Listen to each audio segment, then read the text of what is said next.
Et si je vous disais que l'un des humoristes les plus drôles, les plus connus et sans doute l'un des plus aimés d'Afrique et du monde aussi a failli ne jamais monter sur scène.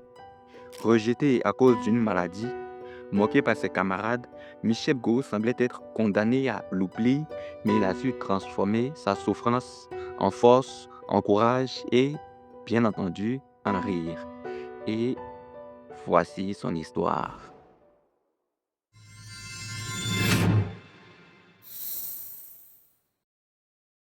L'histoire de Michel Gros, tout gros de son vrai nom, commence le 10 décembre 1963 à Tchadénois, un petit village situé à quelques encablures de la ville de Gagnoa en Côte d'Ivoire. Il naît dans une famille de père et de mère, tous deux cultivateurs, mais très très modestes. Il naît également dans une fratrie de 6 enfants dont il est le quatrième. Il connaît une enfance relativement normale. Ce n'est la situation familiale qui n'est pas du tout rassurante et plaisante. Et c'est dans ce contexte qu'à 7 ans, il part à l'école en CP1 et suit les cours normalement jusqu'à arriver en CE2 où tout commence à se compliquer. Tout va mal. L'histoire de Gou va commencer à prendre une nouvelle trajectoire. Une trajectoire remplie de hauts et de bas.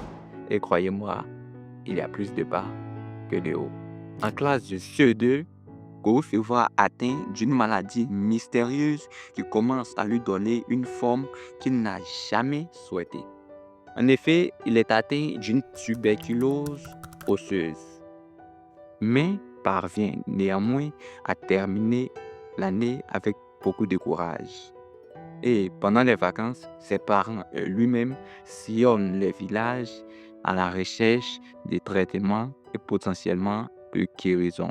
Mais sans succès, la maladie persiste. À la prochaine rentrée, Go n'abandonne pas et part quand même en CL1 malgré sa situation de santé qui ne cesse de se dégrader jour après jour.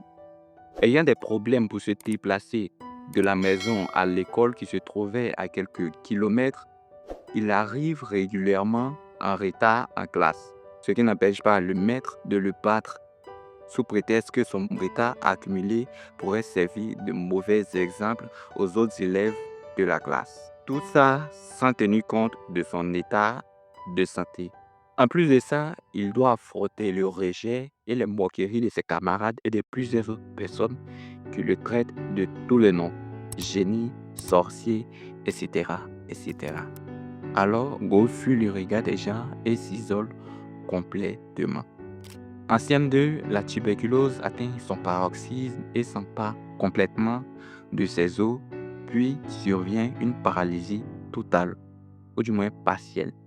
Il ne peut plus bouger ni marcher, alors il abandonne complètement l'école et commence à désespérer. Selon ses propres mots, sa famille et lui-même n'attendaient que la mort vienne le chercher, car pour eux, tout était fini, il n'y avait plus de solution, car ils avaient fait tout ce qui était en leur pouvoir, jusqu'à ce que ce monsieur qui allait tout changer débarque chez eux. Un jour, un oncle en provenance du Burkina Faso, car il faut le rappeler, la mère de Goro a les origines burkinabées. Alors, cet oncle à la maison s'étonne de voir Goro couché là, sans traitement, attendant sa mort qui n'arrivera jamais, alors que pour lui, il y aurait bien entendu possibilité qu'il guérisse et retrouve l'usage de ses jambes.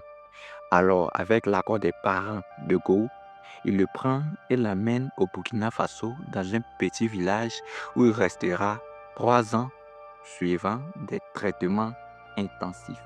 Au bout de 3 ans passés dans ce village burkinabé, Go, complètement guéri, retourne à Gagnoa dans son village natal, surprenant tous ceux qui croyaient que tout était fini pour lui et commençant une nouvelle vie. Une vie qui, une fois de plus, connaîtra un autre rebondissement. Beaucoup au village souhaitaient vraiment continuer les études, mais connaissant les maigres moyens de ses parents, il abandonne pour de bon l'école et se lance dans des petits boulots pour pouvoir se prendre en charge et aider financièrement la famille. Pour ce faire, il ira à Gagnoa où il commence par gérer une boutique où il était payé à 6 000 francs par mois. Puis, ayant eu un peu d'argent, il se lance dans la vente de café à la gare routière de la dite ville. Après ça, il vendra également de l'eau à travers la ville, etc., etc. Il a même appris et exercé le métier d'électronicien, plus connu en Côte d'Ivoire sous le nom de réparateur de télé. Pendant que Goro pratiquait tous ces petits métiers, il s'était aussi pleinement investi dans sa passion. Quelle passion? Je vous explique. Pendant que Goro s'isolait pour éviter le regard de tous ceux qui les traitaient de sorciers et de génies pendant qu'il était malade, il se verra approché par son instituteur de l'école primaire, un certain Victor Yobo, qui lui propose de rejoindre la troupe de théâtre de l'école, ce qui l'appréhende énormément, par peur des moqueries. Mais pour l'encourager, cet homme lui dira une phrase qui a fait écho dans sa tête. Après avoir entendu cette phrase, Goro accepte de rejoindre finalement la troupe de théâtre, sans savoir qu'à partir de ce moment, lui et les troupes de théâtre, ça sera une longue histoire d'amour. Lorsque Goro rejoint la troupe, il éblouit tout le monde par son naturel et ses talents d'acteur lors d'un spectacle, suscitant même le respect et l'admiration chez certains de ses camarades. Et à partir de cet instant, il se dit, je dois en faire du théâtre mon métier. Bon, maintenant que vous savez de quelle passion il s'agit, on peut continuer. Pendant que Goro exerçait ses petits métiers pour survivre, il rejoint une troupe de théâtre appelée le Fromager Théâtre de Gagnoa, où il répète à ses heures perdues et vit pleinement sa passion. Un jour, il s'est dit, je dois commencer à vivre du théâtre. Alors, il prend son baluchon, va au village informer son père qu'il part à Abidjan. Alors, ce dernier essaie de le dissuader en lui disant, Abidjan est dur, tu as un handicap qui va te ralentir, patati, patata. Mais Goro est obstiné car il a une idée derrière la tête. Alors son père est contraint de lui accorder sa bénédiction et de le laisser partir. N'ayant pas la somme complète du transport qui coûte 5 000 francs, il nettoie dans des champs des gens où il est payé à 300 francs par jour, de 8h à 15h, jusqu'à ce qu'il ait la totalité de l'argent et part finalement à Abidjan.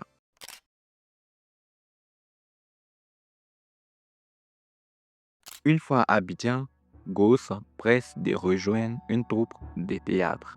Et c'est comme ça qu'il rejoint la troupe, le fétiche éburnéen, où il trouve Adrien Coutouan, Dao, etc., etc., qui, pour l'instant, ne le prennent pas au sérieux et trouvent même ses compétences très moyennes. Mais Goro ne lâche rien car il veut progresser et être le meilleur dans ce domaine. Alors, pour ce faire, il rejoint simultanément plusieurs troupes de théâtre, parmi lesquelles on peut citer le Nzassa Théâtre, le Gasca et même la Compagnie nationale de théâtre de Côte d'Ivoire, etc., etc. En attendant de pouvoir vivre convenablement du théâtre, de sa passion, Goro Michel fait comme quand il était à Gagnoa. Il fait des petits boulots, commerce, blanchisserie, etc., etc. En 1993, Goro Michel croise le chemin d'un influent producteur du nom de Daniel Cussac qui l'aide à intégrer sa troupe de théâtre, Les Guignols d'Abidjan, marquant ainsi le début de sa carrière. Grâce à cette visibilité que lui offre cette troupe, Goro devient une figure incontournable de l'humour et de la comédie en Côte d'Ivoire. Puis enchaîne par la suite avec la série Ma famille qui booste encore plus sa visibilité. Il aura aussi sa propre série appelée Go Show qui aura également du succès. Il participera aussi à de nombreux spectacles, de nombreuses séries et longs métrages qu'on ne peut pas tous citer, car c'est vraiment beau. Alors, pour ceux qui sont vraiment curieux, rendez-vous en description, vous les aurez là-bas gratuitement. Côté reconnaissance, Guru est considéré par tous, sans exception, comme une icône de la comédie et du cinéma en Afrique, et particulièrement en Afrique francophone.